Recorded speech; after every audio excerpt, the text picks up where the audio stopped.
members today, we have David Ross from Direction Accounting, Ingrid Wiseman, TBT Australia, Veronica Lynn, Vermilion Pinstripes, and Barbara Smith, the Roving Trainer. I'm going to ask each of the panel members now to introduce themselves just very briefly, but with some emphasis on what they're doing themselves or how they're helping others through this pandemic and the consequent economic and health pacts.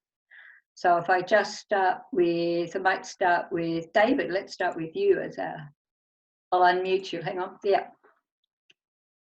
Okay. Oh no, hang on. Okay. I've unmuted you, David. Okay, I'll just do it myself as we go along. Okay. Thanks, everybody. Thanks, Glenda, for inviting me along. For those who don't know me, my name's David Ross. I run a business called Direction Accounting, which is self-explanatory what that does, and also a business coaching company called Supercoach. What we're doing with clients, and have been for about the last 3 weeks, is getting a lot of information out. We were very early to the party and have been able to get businesses locally, whether they be large or small, the information that they need. We've been running COVID stimulus assistance meetings via Zoom from day one, and been offering those for free, half hour, to be able to take people through the stimulus items.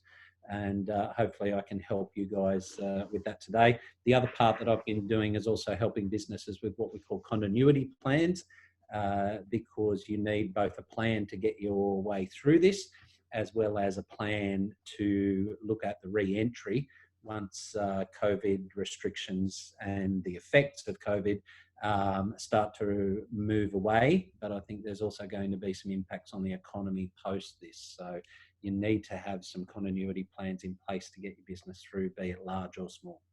Wow. Okay. Thanks, David. Barbara. Oh.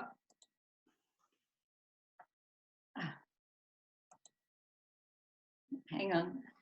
Can you unmute yourself, Barb? I'm having difficulty. Barb, you're not coming. You're still muted. Should be all right now, Barb. Okay. How about now? Yeah. Great. Good morning, everyone. Thanks so much for being on this great day. It's a bit like play school when you go out and go, oh, I can see this one, I can see that one. Anyway, back to the serious part of adjusting. Yes, I've had quite a few of my clients find that the self-isolation has been the hardest part, because a lot of my training has been one-on-ones or with bigger companies, and of course that's all being restricted. I'm finding that more that the emotional toll that it takes has been quite reflective, and so my part for trying to keep my business up and myself up is doing exercise first thing in the morning. So go for a walk and a surf, then come back and then actually start working with people. I've been using TeamViewer and Zoom a lot, and mainly TeamViewer, where I can access their computer and help them through it. The people who haven't been familiar with it, I've been able to talk them through downloading that and then being able to use it. And quite a lot of them now are finding that they're calling in and asking a lot more questions, whereas before they'd think, oh, I'll just battle on another half an hour, surely I can figure this out, and waste a lot of time. So in some ways, this has made us work in a totally different way. On the other side, I have been getting financial advice from my accountant and other business advisors, and plus the collective knowledge of all you great people to help us get through it. So it's been a challenging time, but there's some good things to ISO, and I'm trying to keep the positive of that alive. Which you are always good at looking at the positive. Thanks. Ingrid, can we ask you to introduce yourself? Thanks, Glenda, and yes, thanks for the invitation to be here. I'm very thrilled to be. And it's funny because I often see people as clients when there are times of change happening in their life, and it can be change of any sort, quite often a very personal change, whether it's a relationship or whatever. But at the moment, of course, there's a whole lot of change going on all sorts of different levels, and especially economic. So what I do for people in that situation is try and unpack it, have a bit of a look at what's really going on, and thereby gain some clarity on what might be some strategies and some skills that they can then attain to move forwards. And quite often what I find is that when people go into overwhelm and everything is just all a bit too much, it means that it really helps to have somebody that is objective to get some clarity around what's going on. And what can also mean is that it's not just what's happening in the present moment. There is actually some historical stuff going on as well that needs tidying up, something that's unresolved, that's been triggered off. And so in that case, that's where I really love to help people move forwards, whether it's a big thing that's happened in the past, something really traumatic, or it's just little things that haven't been learned along the way that are very, very helpful to bring to the present day. So that's what I'm busy doing. And in personal level, then well, I'm actually quite used to living in isolation. I live out of town.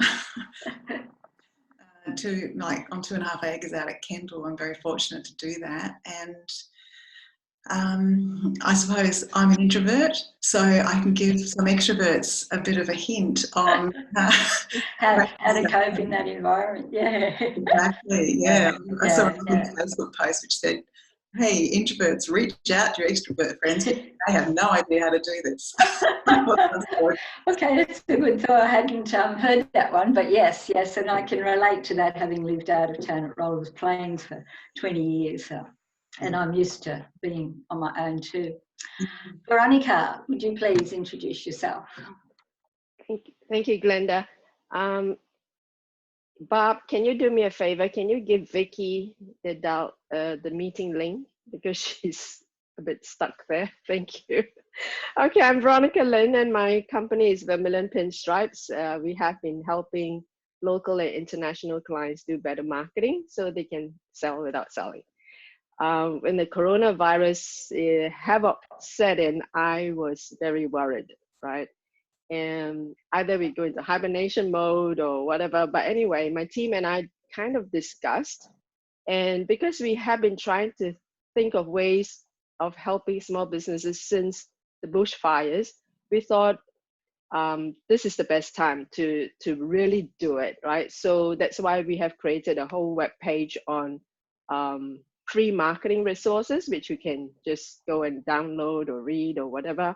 And we also planned a whole series of marketing and communications webinars, education webinars for the whole of 2020. At this time, we want to be as prescriptive as possible, because right now, I think businesses want to know what they should be doing now. So I'll put the links onto the chat box, and you can just go to them whenever you want to. Yeah, thank you. Okay, thanks, Veronica. So from those introductions, I can imagine that the rest of us can see what an interesting panel we have, and how diverse their interests and backgrounds are, and how they'll be able to help us. So I'm going to move on now to the first question, which I'm going to talk as, what can businesses do now to ride the COVID-19 storm? And I'm going to start with in terms of taking advantage of the stimulus. And so, David, we'll start with you, as that's particularly up your bailiwick. And so over to you. David? Thanks, Glenda. I just had to move the garbage man in the back alley behind our office. Decided to empty the skip bins the very minute that you're about to pass to me. So I disappeared for 5 seconds.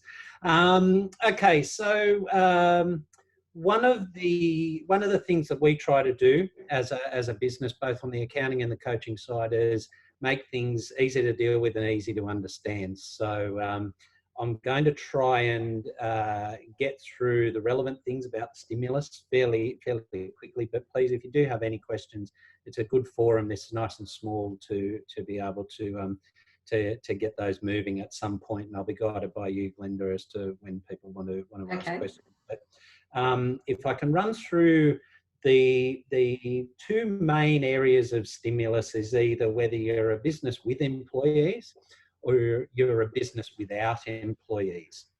So if any of you in the room have employees, then your main areas of stimulus are going to be in and around what they call the pay-as-you-go withholding credit, which is part of doing your BAS, and then also JobKeeper, which requires you, if you've got employees, to really be looking at the eligibility of your employees. And that largely comes down to whether they're full-time, part-time, or casual. Particularly if they're casual, they have to have been a long-term casual with you over 12 months, and that needs to have been from the 1st of March. So for anybody who does have any employees or knows of anybody who's maybe a bit unsure of where they sit with JobKeeper as an employee, because we maybe have colleagues or friends or family who are in this spot, it's very important to look at the eligibility of the employees. So I'm not going to go into that at great length, but they need to have been an employee as at the 1st of March. There's some really key dates in and around your eligibility for JobKeeper. So pay-as-you-go withholding is a credit. There's a minimum of $10,000 as that credit. So if you are an employer, as small as that pay-as-you-go withholding may be, even if it's zero. So let's say you pay somebody a wage of $450 for the month and there was no tax taken out. When you do your BAS, there's a minimum of $10,000 available as a credit. I have clients at the moment who maybe have paid a casual, and for this one, casuals, even if short-term, are relevant, where they've had maybe $500 worth of wages, maybe $120 worth of tax taken out, but they will be in receipt of, as an employer, a $10,000 credit. It's hard to believe, but it's there. So if anybody does have anything to do with wages or pay-as-you-go withholding, it's certainly worth getting good advice on that to make sure that you do get the claims that you're eligible for. That's a bit of an easy one because it comes through as part of doing your March BAS. As far as the JobKeeper one goes, I want to concentrate mainly on what we call eligible business participant. So if you don't have employees, what are you eligible for? So this takes into account sole traders, takes into account people who maybe operate their business as a partnership, but also then companies or trusts. So some people, even though they are a micro business, still operate with a company or a trust in place, but don't necessarily pay themselves a wage because they might be in startup mode or might not be profitable enough yet to be able to do that. So they introduced this concept of eligible business participant. And eligible business participant is basically one person. Okay, so if you're running a partnership, only one person can nominate as the eligible business participant. If you operate through a company, then only one director can nominate themselves an eligible business participant. Likewise for a trust. As a sole trader, there is only you, so you're the one eligible business participant. Now, if you had an ABN at the 12th of March, 2020, then you can, if you pass all the other eligibility tests for JobKeeper, you can nominate yourself or somebody else, if there's a partnership company or trust, as the eligible business participant. You can't nominate yourself as an eligible business participant, however, if you're a permanent employee elsewhere. So if your micro business is a bit of a side hustle and you also have permanent employment elsewhere, then you can't nominate yourself. If you have a partnership, then you can nominate your partner as the eligible business participant, but not yourself. Okay, so that's a little bit of a catch there. Now, what this means is that the JobKeeper system, which all swings around a 30% decline in revenue, is opened up to guys like yourselves, you know, sole traders, partnerships, etc. Where previously at the start, it was really just geared around people who were receiving a wage as an employee. So it's really opened up the floodgates for people to be able to look at this. Now, the biggest thing that I would say is get good advice when you're looking at your eligibility, because I've had so many people say, oh no, look, I won't be eligible. Our business is still going okay. As a great example, I met with a business the other day. They have some employees, but they operate through a partnership. Now, that partnership is 3 people, so they can only nominate 1 partner. But they also have 3 employees. Now, when I popped in to see them, they were a client and we were putting out all of our information. They even sat in on one of our webinars, and they deemed that they weren't eligible themselves. They just, oh, we're not going to be eligible, we're doing okay. When I popped in, because I hadn't heard from them, and they said that to me, I said, well, look, let's have a look anyway. And let's look at your eligibility. And if you're not eligible, that's fine. But if you are, there's money on the table. That business will receive $72,000 over the next 6 months as a result of JobKeeper alone. And yet they were just going to assume, yeah, we're doing okay. So the 30% decline in revenue test is a real tricky one, because there are so many angles which you can actually get eligibility under that. So if you are in a position where you think you're not eligible, it's certainly worth looking at. If you're in a position where you just go, yep, I'm going to be eligible, then you need to really look at the rules and make sure that you actually are, because the government has a number of integrity measures that are in there. And as you know, with big data these days, the government has a hell of a lot of data that they can cross-match. So I'm sure nobody in this room would do it, but there are people out there who are simply just ticking the box and saying, yep, I passed the test, give me the money, and then worrying about the repercussions afterwards. So there is going to be activity. This is being facilitated by the ATO. There will be advisors out there who do want to, you know, do something a little bit dodgy.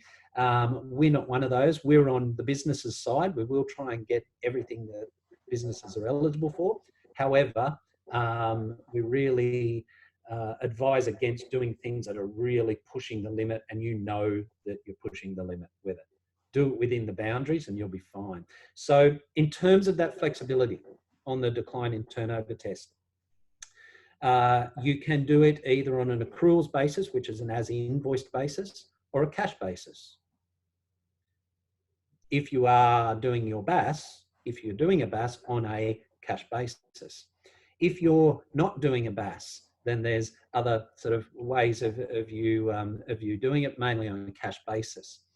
If you are a new business, the government's announced 7 alternate tests. So we've got the basic test, and then we've got another 7 alternate tests, and then we've got all the twists and turns within that. This is why I'm saying you need to look at your situation with a professional, is that when they released these 7 alternate tests only last week, the big one in there was a new business. If you're a new business that's only been in business less than 12 months, then what you can use as your comparison turnover, so you've got to show that you've dropped 30% for a period now, let's say April. Your April is 30% down on April last year. Now, if you've been in business less than 12 months, you don't have an April last year. So what the government has come out with is an alternative test, which says if you've been in business less than 12 months, you can compare your test month, which in this case, April, to an average of the last 12 months or since you've been in business, or you can use an average of the last 3 months immediately before your test month. So for April, that would be March, February, January. So it's allowing you to do a little bit of flexibility and picking and choosing, because there's another angle in there that says if you're in a bushfire affected region, which we are, you can exclude those months where you were heavily affected by bushfires. So what the government's doing is they're basically saying, look, there's a lot of flexibility here. Talk to somebody who knows how this works, and let's try and make the shoe fit legally. And as I used in that example, there's a lot of money on the table here. As just a sole trader with no employees, nominating yourself as an eligible business participant, there's $18,000 over the next 6 months on the table. So it really makes sense we're running eligibility JobKeeper. Our top package is $660 plus $70 per month. So if you're going to get 18,000 and you need to talk to somebody to get good advice, it's certainly worth it. So get onto your accountants. If you don't have somebody who's giving you good advice, reach out via Glenda and she'll provide you my details. So that's one there that's a really key one, is eligibility. For those who've been in business longer than 12 months, but you've been on a bit of a hockey stick ride in terms of your growth of turnover, which we would like to think that we all are managing growth in turnover, even if it is only on small base numbers, there are additional tests there. Now they get even more complicated than the 12-month one, because first you need to meet a test for the growth. So you have to show either 50% growth over the last 12 months prior to your test period, so prior to say April, or you need to show 25% growth over the last 6 months, or you need to show 12.5% growth over the last 3 months. So again, there's a whole heap of flexibility of options here, and I can see everybody's head going, wow, what are all these numbers? I don't understand. You said it was going to be easy to understand, David. So you really need to hone in on all of these permutations that you can make the shoe fit. Now, once you pass that high growth test, you then are able to then apply an alternative test to your decline, right? And that test is, if you're in April, you can use March, February, January, the last 3 months. If your testing period is March, then you use February, January, December. Or you can use a different averaging test over the last 12 months and compare that to your test period. The last thing on JobKeeper that I just want to mention is if you aren't eligible. So if you aren't eligible now, don't give up the ghost, because you might become eligible in May, or you might become eligible in June. We don't know what's going to happen. I mean, sure, restrictions have been lifted today so we can go and visit some people. However, that could all change in a heartbeat, just like it changed in a heartbeat originally for pubs, clubs, gyms, beauticians. Overnight, they just had to close. They didn't get a month's warning. Overnight, they just had to close. So this can change in a heartbeat. So don't lose sight of the fact that you may become eligible, and the wave might not have hit you yet. And remember, you can do it on a cash basis or an as invoice basis. You can do it on a month. You can do it on a projected month. You can do it on a quarter. You can do it on a projected quarter. So the eligibility for this, don't assume that you're not eligible. And if you do think that you're eligible, make sure that you are before you tick the box. That's the main thing. There are some grants that are available. I won't go into those in great detail now, but the grants that are available, there's still the bushfire grant floating around. There's the business support grant through New South Wales government. They do have a number of restrictions in and around employees. I've spoken with Leslie Williams. I still haven't got an answer on the clarity around the guidelines, which state that you need between 1 and 19 employees. An employee being defined as somebody on the payroll who does over 35 hours a week. However, I specifically know of people who've ticked the box, spoken to Service New South Wales, and Service New South Wales have allowed sole traders to get the grant with no employees. I don't know how, because it's in conflict with the guidelines. Yes, you can put a case to them, but in my interpretation of it, the answer would be no. I've sought guidance as to clarity around that from the Minister, and that's yet to be forthcoming. So again, tread carefully with your grant stuff. There is money there if we can get hold of it, but certainly be a little bit wary. As part of that business support one, quite often you need an accountant's letter if you're outside of the main industries that were affected by the restrictions. So again, that accountant's letter needs your accountant to then verify where your drop in revenue was and what industry you're actually in, etc. I've had a few of those come through, so just be aware of those ones. Main dates in terms of when money flows, the pay-as-you-go withholding one, if you do have employees, that's flowing now when you lodge your BAS. Just bear in mind that there were bushfire extensions on BAS due dates. So when the money does start to flow, it's going to confuse the heck out of you because you'll have December BAS, which is not yet due until the 28th of May. You've got March BAS, which the credit will come through on, but it doesn't come through on the form. It just gets applied automatically by the ATO, and all of a sudden money appears in your account. It's fantastic. The tap just gets turned on. But then you have to ring your accountant and say, hey, where did this money come from? It doesn't make sense. What is it for? And then we've got to deal with all of that. So be patient with your accountants as well. We're dealing with a hell of a lot of stuff at the moment, and be kind to us. We're nice people. Don't think that we're not replying because we're being rude. We're just probably inundated with a whole heap of work on this stuff. In terms of the registration for JobKeeper, that's now been extended. The enrolment has been extended from the 30th of April to the 31st of May.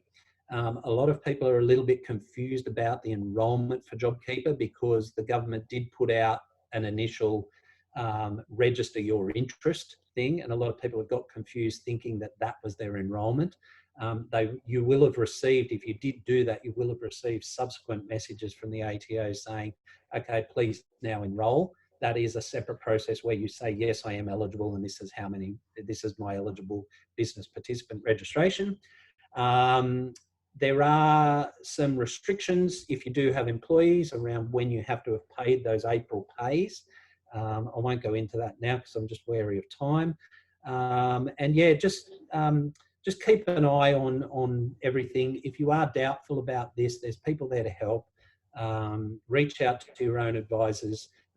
If your own advisors aren't getting you a result, by all means, reach out through Glenda. She can give you my details, and we're happy to open a discussion as to whether you aren't eligible. And then if you are and need some help applying, we can do that on a do and charge.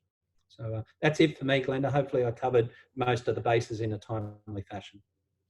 Wow, there's a lot to take on board, isn't there? And no wonder people are struggling and not always understanding if they qualify or if they don't, and then what does that mean once they do.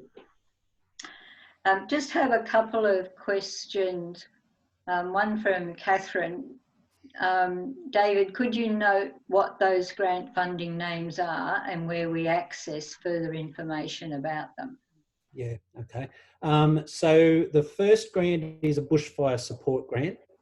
The second grant is COVID-19 business support grant, and you'll find details on both of those on the Service New South Wales website. But if you just Google Service New South Wales grants, even if you go Service New South Wales bushfire grant, that'll bring up a link, and then Service New South Wales COVID-19 grant, it'll bring up the other one. The eligibility guidelines are in there as sublinks, and that takes you through what you need to do. Again, if anybody needs help with grants, we're doing helping people through applications. I just noticed another question just quickly, Glenda. Sole trader, I've enrolled but haven't received my form yet.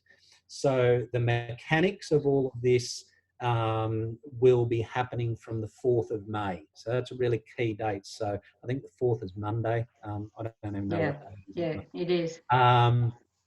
So from Monday, there is a separate process. So once you've enrolled for JobKeeper, you then have to apply for JobKeeper. So from the 4th of May, you will be able to, via the business portal, which you need access to via what they call a MyGov ID, If you don't have access to the business portal at the moment, then you probably need to get it. And the mechanics of all of the JobKeeper stuff will be happening through there, or your tax agent will be doing it through their system. Software products, if you have employees with your payroll software, would be handling that, say Xero, MyOb, etc. But certainly the application starts from the 4th. Now, as sole traders, you will have, when you did your enrolment, you'd have nominated yourself as the eligible business participant.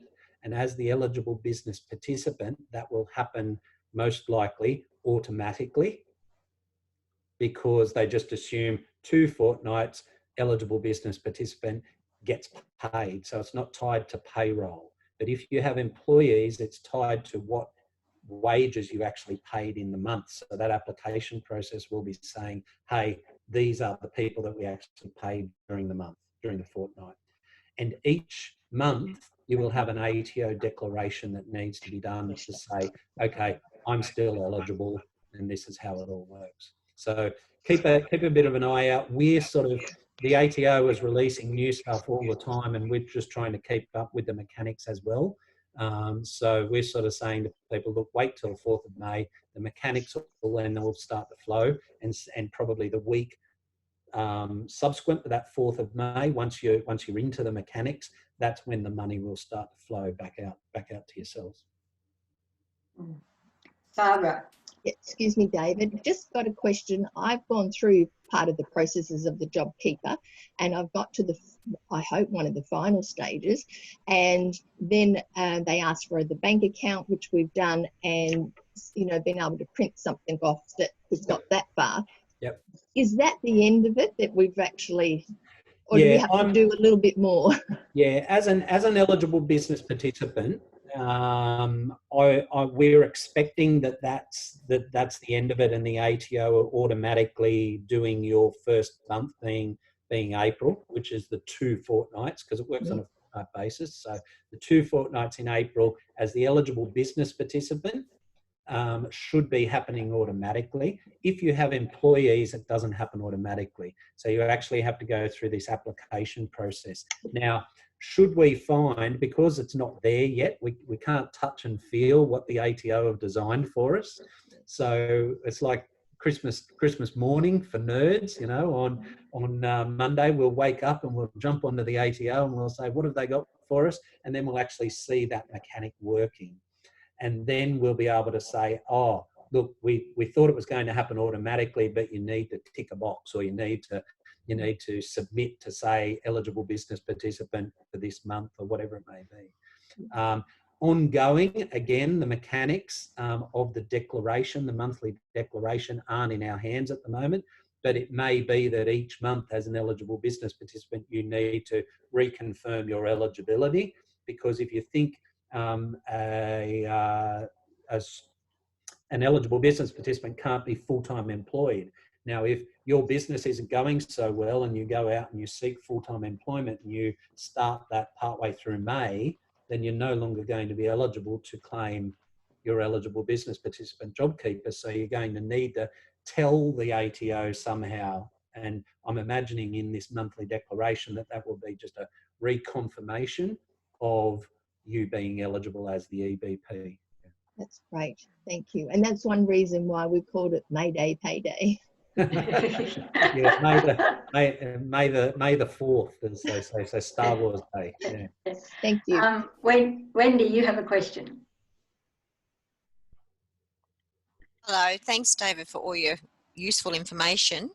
I just wanted to know, I'm fairly new in my business called Copyright Solutions, and I just started my business probably February, March, but I had some business come in then, but I didn't actually send the invoice until April and get paid in April. So how does that work? Yeah, so there's this mysterious concept called commissioner's discretion. If your business was in existence prior to the 12th of March, Yep. and you had an ABN in place at the 12th of March, yes, what you could actually do is, as part of the process,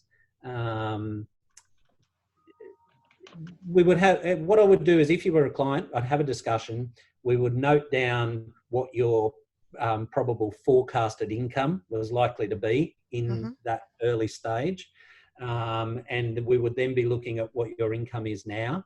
Yeah. And we would be putting together a case or an argument to say that you're under, that you've achieved the 30% decline in revenue, even though you didn't have any pre-existing revenue there because of the nature of when you started, and building a case. And then we would be saying, yes, we're eligible. This is our test month. And then that would then be Commissioner's discretion, tax Commissioner's discretion. Now, because this is largely a self-assessment process, that discretion only comes into play when you're audited in terms of your application. Right. Because you're then saying, well, hang on, this is the basis that we prepared our eligibility. And there are so many grey areas just like yours, because you still don't meet the 12 months, because you have to take an average of the 3 months prior. The average of the 3 months prior is 0. You actually have income in April, so therefore there is no decline. So technically the answer would be no, but what I would do is I'd sit down, discuss your case, and see if we can make the shoe fit, as I said, and see what angles we can take to get you eligible. Yeah, sounds good. Thank you. Okay. Yeah, very complex, as we said, but I guess the message I'm getting is don't exclude. Make sure you check with people who know whether you might qualify, and then how do we make that happen. All right, we might move on to another one of our questions, which is about, you know, what we can do to ride out the COVID-19 storm by thinking of other sorts of saving or money-making tips that people have. And Barb, I'll throw to you first, because I know you've got heaps of things that you personally are doing to be able to save money.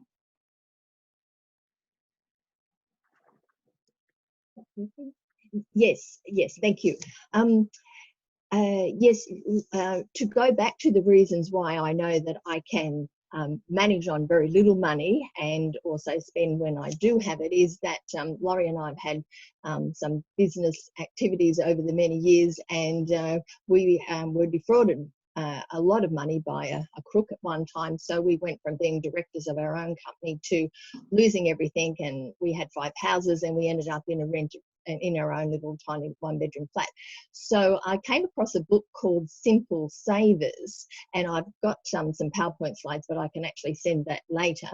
And this lady actually managed on $21 for the week, and the reason why was that she had her marriage breakup, and all she had in her purse at the time was $21.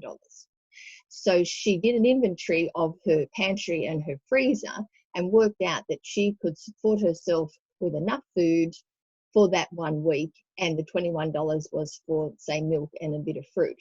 So Laurie and I have actually done that $21 challenge for 1 week to prove whether it could be done. We did fail. We went over by $1, so we did $22, but it gave me that great enhancement of that feeling, empowerment. Wow, we can do a lot ourselves, to go through the cupboard and do those extra little things that, you know, there's food in there. There's probably, I found food in there that was 5 years old that, you know, had to be thrown out, or then there was the best befores and things like that. And so we can do those other things. Plus there's the community garden, there's the herbs near the library, and then you can, you know, trade and swap with other people who are growing veg and things like that. So there's quite a lot of ways that you can get by just on that money side. The other way is on a book called The Barefoot Investor. I've got the slides to mention that. Just raise your hands if you've already read that or know about that one. Yeah. So I don't gain any money from this. This is not a paid commercial.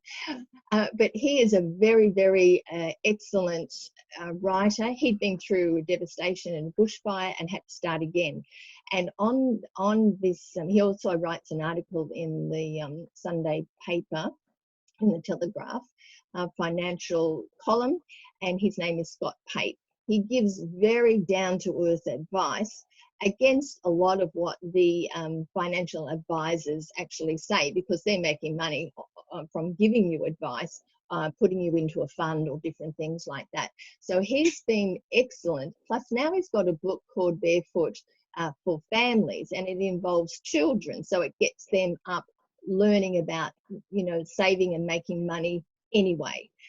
So that's an excellent book, and I really recommend that. The other one that I've got, I'll just see if I can hold it up a little bit, maybe a bit closer, is by a former microbusiness former member. Her name is Monica Hayes, and she wrote a book called IOIO, and it's about what everyone needs to learn from Centrelink. And she'd had a business go bad, and so she then had to go into the Centrelink line and learn what she was entitled to. And boy, that's a minefield in itself. And so from that, she's learned a lot. And there's other things that we can all do, like with our electricity, renegotiate with our electricity people. From what Scott Pape had said in the Barefoot Investor, he even gives you a little script to go to maybe your bank or your insurance people or whatever and say, oh, I was thinking of doing this and this. Can you give me the breakdown?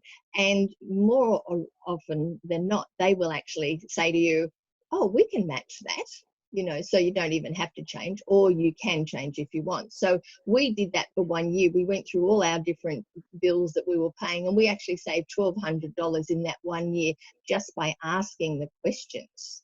And I said to one provider, well, why didn't you come and let me know about that before?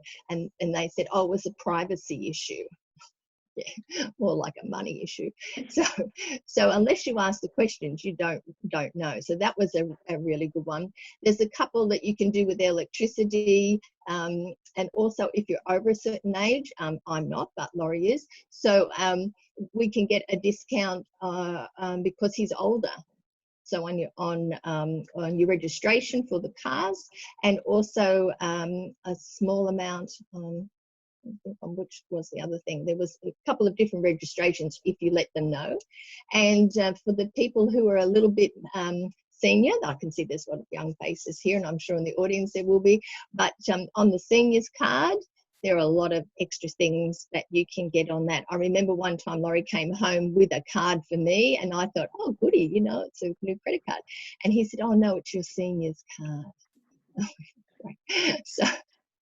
So there's lots that you can utilize with that as well. And a month ago, I went and stood in the Centrelink line along with many, many other people that went right around the block. And that was the first time in my life I had to do that, because I'd always, you know, had employees, paid tax, and it was a very humbling experience, and I was a little bit teary at the time. And then I got talking to other people, and I realized, you know, that they were going through the same thing. And like Glenda says, you know, don't be afraid or ashamed or too proud to ask, because it is available, and the government want us to have that money so we can spend it too and stimulate the economy as well. And I think that's, I'll probably think of other things as I go, but that's it in a nutshell at the minute. Okay, all right, thanks, Barb. Sorry, Glenda, I just remembered, was it Alison Carroll sent something in, I think Veronica, and let us know as well, Glenda, Yep. about her insurances too, because with her markets, this is I'll just give her a plug. Alison Carroll has turmerics, and she often has a stall at the markets, and because she's can't trade for at least 3 months, she's going to get a 3 months deduction on that insurance policy. And that was for her car insurance, yeah. Oh, beg your pardon, car insurance, because she wasn't travelling to the market. Yeah. So as you said, there's all little things you need to be aware of. One of the things I noticed is that Port Macquarie Hastings Council has a rate assistance relief program, and they have a form on their website that if you, I think it's called a hardship rate relief application form. So there's another thing you can investigate on getting some assistance or relief on your rates as well. Veronica or Ingrid, do you have any tips for saving money or doing things a bit differently that in this that will help people this way around money? I think there are a lot of money saving tips out there already, but the things I do is a little bit different being in marketing, right? I feel marketing is an engine that still has to go on. If you stop marketing, it's like stopping the clock to save time. So it's and I think more importantly now is for people to stay on top of mind, so that people can remember you even despite of everything that is happening. So I have 5 things that I normally do, and I talked about this in my previous webinar on the 27th of March about riding the COVID storm, right? So the first one is to talk to your customers and show empathy. And that was in March. So the conversations now you have with the customers may be a little bit different, but I think it's important to talk with them, work with them, whether you want to suspend the services or, rather than canceling services, or maybe offer refunds and installment schemes and stuff like that. I think it's a good time to audit your business as well. Look at your products, your processes, your skill levels, your marketing, and see where you can make improvements in your business and improvements in yourself. I feel that you can tweak your products, your messaging. For example, right, I'm working with Stuart on his photography services, and we are looking at maybe having people download his photos and use it as Zoom backgrounds. So that's one way of doing things a little bit different. At this time, the third thing is to be prescriptive. Now people want medication and not multivitamins. So you may have to tailor your products and services and find out how that would meet the urgent needs of those customers, right? And the other thing is to go online. Everyone is watching TV. So I have even got one of my clients to go back to traditional marketing to do a TV ad, not just on the online stuff. But there's so many people going online now, and to do online, the first thing you look at is where you can fix your website, how you can fix your SEO, so that you can be found, because everyone can't go to your shop or whatever, but they want to find you still, find your services, right? So you have to make sure you can be found on the World Wide Web. If you do not have Google My Business, for example, set one up right now. There are many ways to go online. Zoom is one way, e-commerce, social media, and just look at all the different tools available and see what makes you more productive and creative. The other thing is, I feel, is to be involved with the community. This is what we are doing now, and also to lead in your industry. And for example, what David Ross is doing now to lead in his space to help businesses, right? And for myself, I'm providing the education series to help people do better marketing, for example. I have a book actually written on this thing, and it's called The Blueprint for Businesses to Stay Open, Ready, and Available During the COVID-19. You can download it anytime. So that's what I do.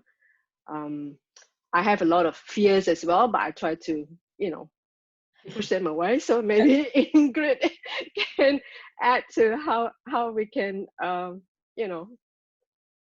that better. Yeah.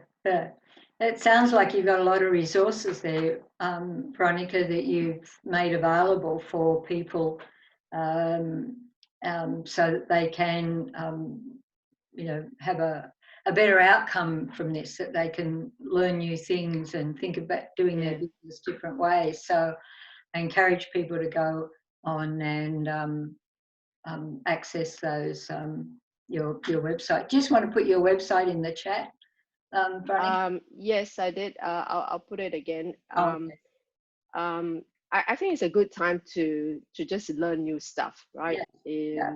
And the stuff that I'm giving away is very prescriptive. It's actually step-by-step guide on how to do things. So take a look at it. Right. Okay, good. All right. But the other area we really wanted to spend some time on is, you know, how do we keep ourselves sane and healthy during this time? And I think we're all doing it at different levels. But if I could ask Ingrid, because Ingrid, this is one of her big strengths in what she does. So Ingrid, could you share with us some of your thoughts? Yeah, thanks, Glenda. It's a real honour to. It's so interesting, isn't it, when things like this happen? When you think about it, challenges are part of life, everyday life, and they're unavoidable, and they are designed to help us grow and not to destroy us. In fact, growth wouldn't be possible without them. So I think this kind of situation where we've got enormous challenges going on for everybody, it's undeniable, and totally, you know, hearts out to everybody that is struggling with this scenario. It's almost like a bit of a litmus test, which shows what's your underlying attitude towards life. Are you a half glass full or a half glass empty kind of person? And in that kind of way, it's good to, as Veronica said, do a bit of an audit on yourself. So let's see this as an opportunity. And I heard some research just the other day about pessimists and optimists and whether their income is actually generally the same. There's been some research done on that, and it turned out that optimists actually had more likelihood of increasing their incomes because they saw opportunities where the pessimists had their eyes closed and were looking down. And so I think even just in a physiological way, keeping looking up, and as Veronica just said, you know, keep connected and keep being informed is, it's almost like an analogy for keeping looking out to the horizon instead of going down and collapsing into ourselves. Our reactions, obviously, to the world, no matter what it is, whether it's COVID-19 or we stub our toe, they are our reactions. And I heard a lovely little recipe just the other day, E plus R equals O, which means an event happens, we react to it, and that equals the outcome. I thought that was a really simple way to just be mindful that we actually can, and it's a lovely thing to do, take quite a lot of responsibility for how we react. Obviously, that's not just a simple thing, and it takes quite a bit to, in extreme cases. I'm not saying anyone is perfect. There isn't such a thing as perfect. It's like we all lose it at times, and that's actually part of the scene as well. It's natural to do that at times. It's good to be mindful though when we can, when we come up for air and go, oh wow, was I reacting to that in a way that's helpful for me, or do I want to actually really dive into that and focus on the negative part, or can I focus on the positive? Something to be a little bit aware of here, I'd like to throw in, is that sometimes others' reactions can actually influence ours. And I don't know about you guys, I actually hardly watch any media at all because it's very often reporting bad news, and I don't need that in my head. I'd actually rather stay positive. I find out about things that I'm meant to find out about, and I'm not a complete mushroom, I must say, even though I live out of town. I do stay up with things, but in a way that is palatable for me and not traumatising, because that's a huge thing that I'm into, is not traumatising. So one thing that's really good to keep in mind when we do have such high levels of fear going on through the world, through the media, through our neighbours, is to think about our own personal relationship with fear. It's a very, very useful emotion. It's very useful to have when there is real danger. When there's not, it's questionable. and how much we actually want to focus on that and perpetuate that. Maybe we can actually look at it in the face and go, oh, really? You know, that's actually not necessarily applicable for me right here now. And one way to help, a tool to help with that, is to actually be in the present moment whenever we possibly can. When we find that fear is rousing right up here, is to actually become aware of our breath. Feel our feet on the ground, feel our bodies, what's actually going on around us in the here and now, and to really ground ourselves, because quite often the fear that we feel isn't necessarily grounded in reality. And sometimes it is, we need to take action, absolutely. Other times it's our minds running away with us. So it's good to be doing a little self-audit. I like that term, Veronica, I might use that one, thank you. And just keeping a handle on what's actually going on, because when our nervous systems are switched on the whole time and in stress mode, there's various things that happen in our body. Our body chemistry is quite different to when we're relaxed. And in that state of switched on nervous system, stress mode, a few things happen. Our immunity goes downhill. We can't think very well. It's not very conducive to healing in the body. And also what happens is our imagination and our creative thinking goes out the window. So that's not necessarily the place we want to be the whole time, especially at the moment. We actually need all of those things to be kicking in. So in other words, de-stressing at this point in time may sound completely not like what we have to do, but this is going on. It's not just an overnight thing. It's actually going on.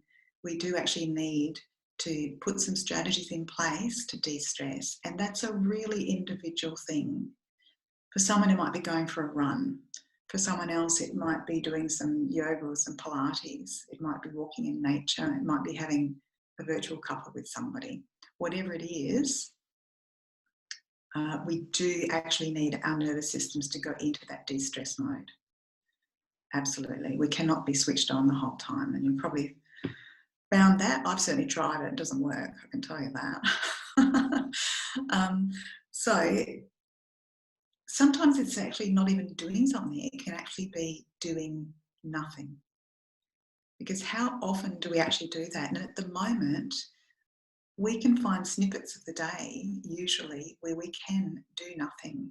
And the rest and the peace that comes to our bodies and our nervous systems through doing that is really profound, and it's worth its weight in gold. And it's like, you know, when you have a shower in the morning sometimes and you have all these brilliant ideas just pop into your head. That's the kind of space I'm talking about, where you're not really thinking about anything, but then up bubble all these lovely creative ideas that maybe you hadn't thought of before, especially like when you're sitting down and trying. I'm sure, Wendy, you know that when you're trying to be creative with your writing, it's like, you know, it isn't going to work. Squeezing blood out of a stone, it's like, forget it. But when you actually relax, all these wonderful things can happen. So another thing I'd like to throw in the pot here is perspective. Sometimes we can actually really skew our perspective, and the here and now can seem like it's everything and it's forever. And again, is that reality? Probably not. We actually live in a very, very affluent society, and it's not to say that incomes have not been thrown sideways. I'm by no means diminishing that fact. When we think about our fear, quite often the bottom line is that we are somehow, our survival is threatened, and that there's a fear of death really underneath that, either from sickness or from actually not going to have a roof over our heads. And as Barb, you know, someone who's lived through your own experience, I can totally relate to that. I remember being as a 18-year-old in New Zealand. I was hitchhiking my way around in New Zealand, and it was in those old days, you know, where you had to actually go to the bank to get money out, and I did not It was like a long weekend, and I'd forgotten to do that because I was busy doing other things. And there's no credit card, there's no ATM, there's nothing in New Zealand in those days. I'm a reasonable age, shall we say. And I remember I managed to pay for accommodation for the 3 days, the long weekend. And I had a lavash bread, like a flatbread, and a piece of cheese and an avocado, and that was it for the whole weekend. That's all I had until I got to the bank on Tuesday morning. And I've still got this incredible memory of realising that I could survive. I may lose a little bit of weight, but I wasn't going to starve, and I was actually going to survive. And living through that experience has given me a lovely association with avocado and cheese, I must say. But as well, it's given me the strength to know that I'm going to be okay. And I think that's the opposite to fear, is to actually develop trust and to really focus quite consciously on doing that. As David has beautifully said, the government is not going to let us starve. And aren't we so blessed for that? So I, for one, am very grateful that we live where we do and we have the government that we do. It's just incredible. So I think gratitude as a habit is a really lovely thing to bring into play for small things. They don't have to be huge, even though they can be huge. Even small things, just developing the habit of gratitude helps to change from fear to trust. Yeah. So I'd like to mention that, and also looking at how can we prepare for the future. I'll throw that in now. There's so much that we can do in the here and now, not only in a creative idea situation. We really can have a look at, are we doing what we really want to do? Is it the best thing that we're doing with our time here, with our life? And what else can we perhaps do, tweak? What can we rethink that helps our future? Is there something else we've always wanted to learn? Is there a book we've always wanted to read? Is there some knitting we wanted to do? There's so many things that we now have the opportunity to actually do. A lot of people are taking up study and changing their direction a little bit in a positive way. And it's a really good time to do that. Even if it's just a little bit each day, that we do something that we can really uplift ourselves with. It's so, so important to do that. One last little thing is, well, actually 2 last little things quickly, is that just to be mindful of how we are, also our relationship with change. If we resist it, there's a lot more pain. We need to be able to go with the flow and find our way through this. And again, that's staying with reality and really flowing with what's happening to the best of our abilities. The last little thing I'd like to say is it's very, very important to remember with this scenario that's going on, as you also said, Barb, you realise that when you were standing in that line, that it wasn't just you. I think if we take this scenario personally, and the temptation can be to do that, it is so counterproductive. It is not to be taken personally at all. You know, why me? Why is this happening to me, etc. If you have thoughts like that going through your head, know that it's absolutely natural. Do console yourself, and then realise that it's not actually you, that there is so much support out there for you, and that it's happening to lots of different people. I think when we do take things personally, we risk falling down the hole of feeling quite powerless. And that's not where we want to go. We actually want to keep our power, climb out of that hole, and take whatever action we need to do step by step. We certainly don't want to feel victim to this scenario. Okay, so that's my 2 bobs worth. And yeah, I certainly wish you all enormous strength to get through this. And if I can be of any support at any time, please just let me know and just give me a call. I always like to talk to Ingrid. She is so calm. Because I'm always like a bullet. And she calms me down. Yeah. And there's so much in there that I was, reflecting on, Ingrid, from things like, I like that, when you're in a bit of a panic or anxious, just ground yourself and think of where you are now and think it all through, and which I can see how that would calm you to, finding those snippets of time that, as you said, we've got extra time now, most of us, so we can, take that time to do something. And also that thought about reflecting back on, experiences I've had in the past where I did do it or I did get through it, with you, with your avocado and cheese, etc. And Barb with the $21 for the week, etc. Maybe not quite so drastic, but just situations I've been in where, yeah, at the time it was either dicey or really,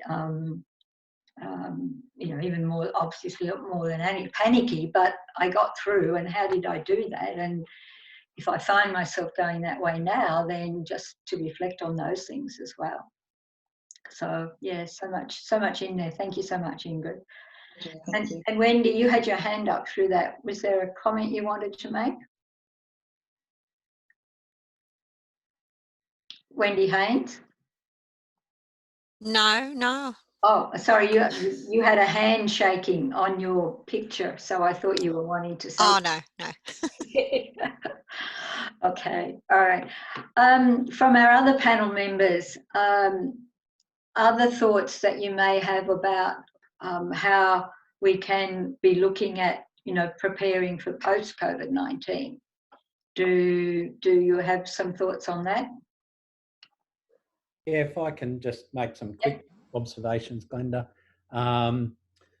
I mentioned earlier, one of the things that we're doing, particularly through the coaching arm of our business, is business continuity plans with business owners. In my experience, we have the first part of our coaching is to take people through an online questionnaire called Prioritise, and it goes through a whole heap of questions that says what's your bigger, what's this particular question in terms of priority, is it very important or not important to you? Series of about 20 odd questions. And then the second part of that is what's your current performance? And in all of those questionnaires that I do with clients when we're looking at bringing them on board, 90% of them don't have a clear plan for their business. And that's a real shame. And it's particularly important now to have one, particularly with the stimulus that's coming in, to have first of all, a clear cash flow plan, even if it's on the back of a napkin or whatever it's written on. You need to have a bit of a mud map as to where your cash is at now, and where it's going to be as you move forward. So I see that as important. Also see this business continuity planning as critical, which is everything from the decisions you need to be making as a business owner, how you're communicating that to your team, and how you're dealing with your customers and suppliers during this time. Veronica mentioned, customer relations as part of the marketing stuff. That's critical. Communication, both team, customers and suppliers at the moment is like gold. You can really make some really big steps for your business if you get that right. And the last part of continuity planning is just building this cash war chest, I guess, and how we manage our little pool of money that we've got, because the stimulus is only going to do so much. And that's not being negative, but it's just saying, we've got to think beyond the stimulus. Everybody's attention over the last 3-4 weeks has been fully on survival. And we talk about having 3 different levels, which we're just about to launch a online coaching program. 3 different levels being Revive. So they're the guys that have got no income or very little income at the moment. And we've got the paddles out on those businesses. Then you have the Survive status, where you're able to earn an income, you're able to maybe do the cliched pivot to do something else, or you maybe need to pull back on some of your expenditures, so you're really managing and surviving. And then you've got other businesses that are actually thriving in this environment. I was talking to an IT business yesterday, and they've had more growth in the last month than they've had probably in the last 18 months. Simply because they've got people who are needing to go to the cloud, businesses that need to move off servers, etc. So all of this is, each one of those steps, whether you're a revive, a survive, or a thrive, you need to have a plan in place, not only for now, but also your re-entry post-COVID, because one, we don't know what it's going to look like. And two, when you go into that stage, there's going to be opportunities there. And there's going to be some really, really neat opportunities for those people who are ready. And if you're taking the time to plan now, when you actually have a little bit of, some of us have time, some of us don't necessarily have any more time than we've normally had, but if you take the moment out now to get that planning in place, you're going to be ahead of your competition when we come out, and you'll be able to take advantage of those opportunities and really then put your business on a really good footing. So probably the biggest thing I see at the moment is getting plans in place. Glenda, that's the scenario. And just to cap off on what Ingrid was talking about in terms of the mental state, the mindset of where we're at, don't be too proud as a business owner. I see a lot of business owners, we put on the business face, and that's what we put out to everybody, and therefore we don't necessarily talk to people genuinely about how business is going, and that causes a lot of mental strain on the business owner. So don't put on that business face and be too proud to actually admit that things are going pretty rubbish, if they are. Put your hand up. There's people there to help. There's some great resources. I'm sure you've come across them, Ingrid, and maybe others, that Beyond Blue have got some great business owner resources in terms of their mental health stuff. So have a look at that. Pre-COVID, I've had, well, we've still got it, but pre-COVID, we've got a not-for-profit called OK for Business, which was designed to kind of be that conduit between the bigger resources of, say, Beyond Blue and bigger speakers and everyday businesses locally, to be able to connect the dots, because we do put on that pride face.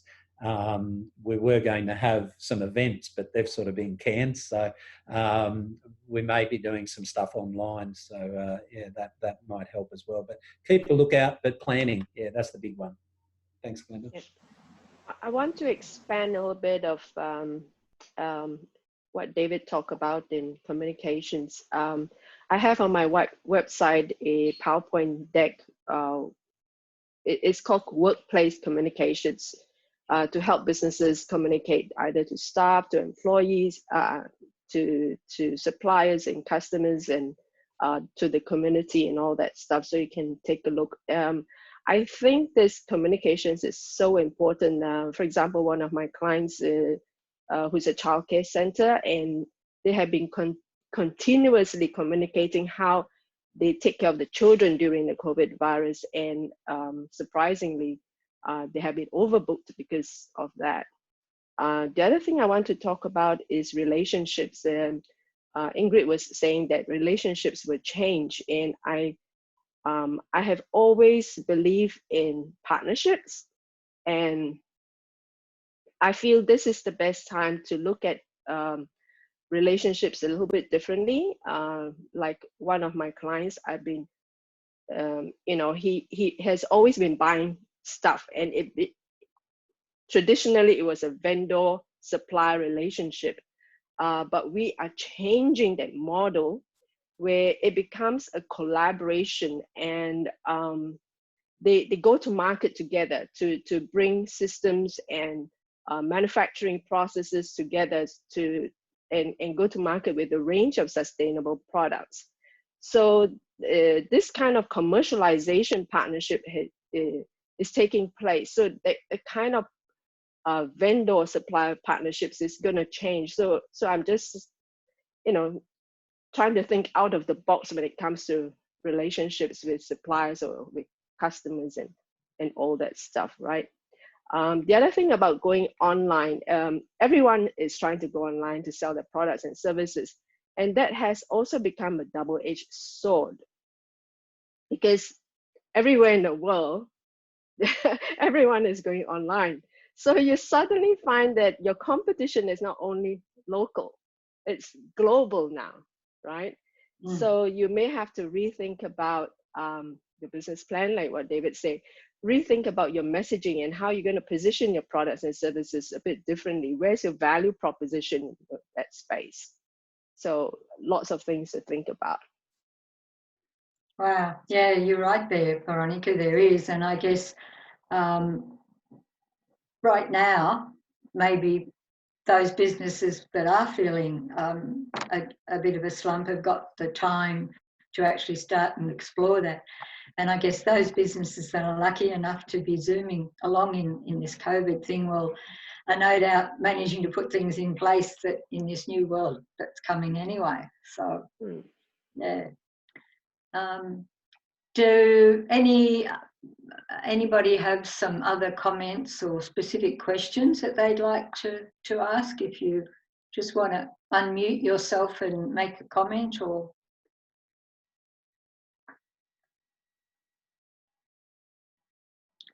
okay, so nobody. I just want to talk a little bit about change, right? Ingrid.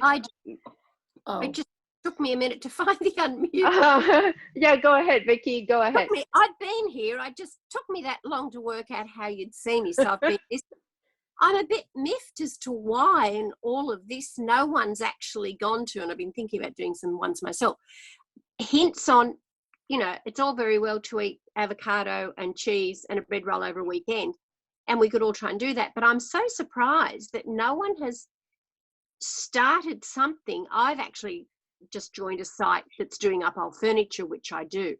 And I can't believe no one's got, and Barb, thanks for your hints as well, a site where it's, let's just clean out your cupboard. Let's just cook with what you've got. Jamie's got a cooking show, but that's all very well. He's got some pretty iconic ingredients. And no one's going, you know what, why don't we do a quick hint on, let's do cleaning cheap and make your own cleaning products. And people are doing it, and I'm sure they're Googling it, but a lot of people can't actually take that step to do it. But if they saw someone saying, you know what, use vinegar for this, that, and the next thing, or mix it with this, that, and the next thing, and you can make cheap cleaning products. You can eat very reasonably by doing things. I've got a couple of recipes for bread. I don't eat a lot of bread myself, but I got some really good recipes I'm going to try on the grandkids.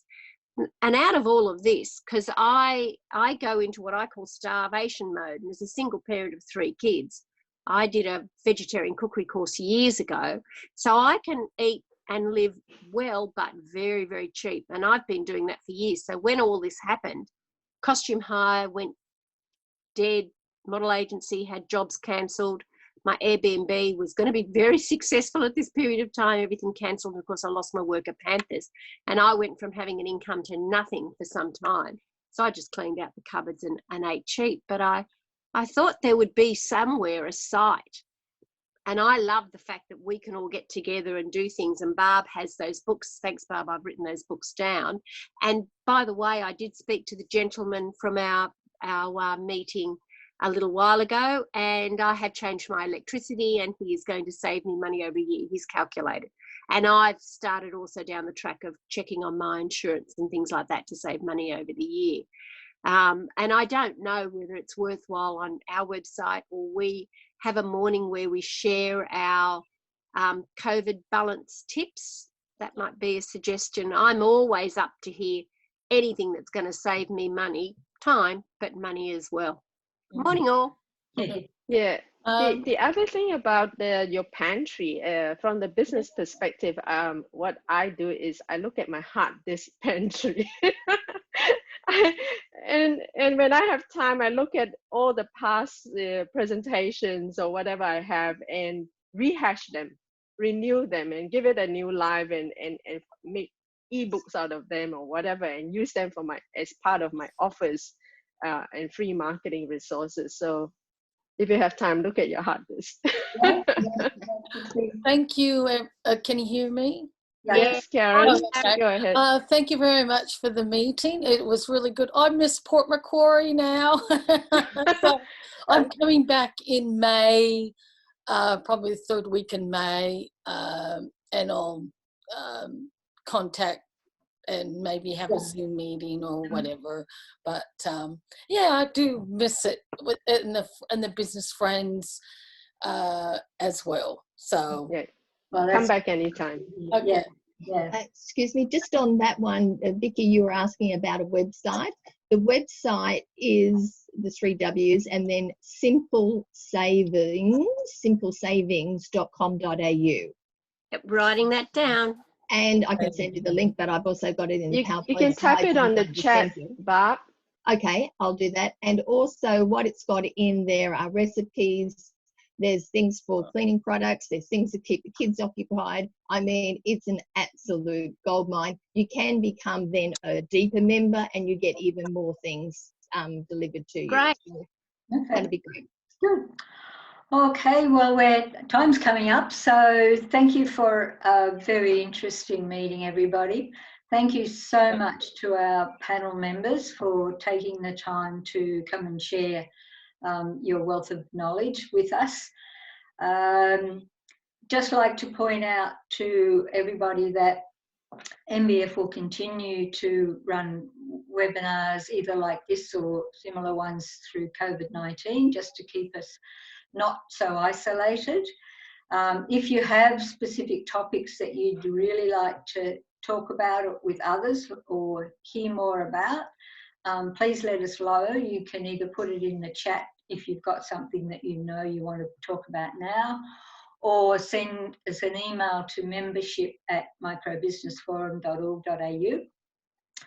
And remember too, we are still having our Coffee Connects, which we'd started having a coffee catch up once a month. Well, we're still doing that, but via Zoom, and they're on the second Thursday of the month. And they're really good for sharing tips and things as well, because it's not structured. There's no particular topic or anything. It's just about connecting and sharing thoughts, comments, and tips, etc. So that will be happening, and our next one will be whatever the second Thursday in May is. Glenda, remember a couple of years ago we did a great thing. We had a recycle day at one of our meetings, and because everybody cleaned out their office, and everybody must be cleaning out their office, I know I have been. Yes. It's taking forever. Perhaps we can also post that if we've got extra, I don't know, if I've got paper clips that someone wants and someone else has something, maybe we can be doing that as well. Yep. There's all sorts of thoughts that we could recycling our office stuff. Yep, good. Hey, Glenda, if this had been around a few years ago, I would have made a fortune with all of the rubbish in my office. You absolutely would have, I could have retired early. Office now. Okay, well, that's it for today. Thank you, everybody. It seems like from the chat that people have enjoyed today and got lots of different things out of it. Stay tuned. For those of you who are new or haven't been to MBF for some time, please hang around, and if you've registered, we've got your email addresses and that, so we'll put you on our distribution list if you're not already on it. Oh, okay. Okay. All right. Bye, everyone. Have a good time. Thank you all. Thank you to David and